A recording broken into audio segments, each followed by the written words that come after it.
सरकारी योजना जनतेपर्यंत पोहोचवण्यासाठी सरकार 50,000 योजना दूत नेमणार। दूतांच्या माध्यमातून जनतेचा कल जाणून घेणार।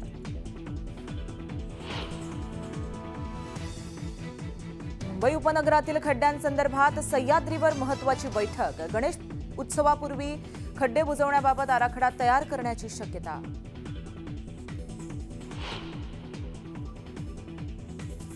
सेंट्रल विस्टाच्या धर्तीवर राज्यात महाविस्टा प्रकल्प राबवणार। संपूर्ण मंत्रालयाचा होणार पुनर्विकास। विधिमंडळासाठीही लवकरच निविदा।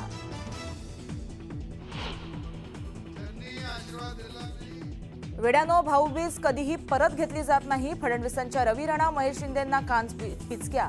तर कुणाचा बाप आला तरी योजना बंद होणार नाही, विरोधकांना टोला। मुंबईचे द्वेष्टे आपल्यामुळे दिल्लीत बसले, त्यांच्या बुडाला मशालीची धग लावली पाहिजे। उद्धव ठाकरेंचा विरोधकांवर निशाणा।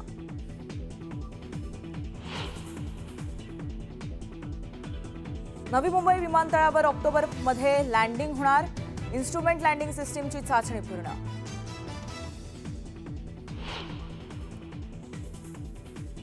नाशकात सर्व बाजार समित्यांमध्ये कांद्याच्या दरात सुधारणा। कांद्याला प्रति क्विंटल 3,500 रुपयांपर्यंत भाव। शेतकऱ्यांमध्ये समाधानाचं वातावरण। राज्यात पुढील 5 ते 6 दिवस मुसळधार पावसाचे। 16 ऑगस्ट ते 25 ऑगस्टपर्यंत पावसाचा जोर कायम राहण्याची शक्यता। देशात लवकरच येणार डेंग्यू आणि झिकाची लस। भारतात विकसित केलेल्या लसीच्या दुसऱ्या आणि तिसऱ्या टप्प्यातील वैद्यकीय चाचणीस मंजुरी। स्वातंत्र्य दिनाच्या निमित्तानं पुण्यातील धरणांवर रोषणाई। खडकवासला धरणात 97% पाणीसाठा।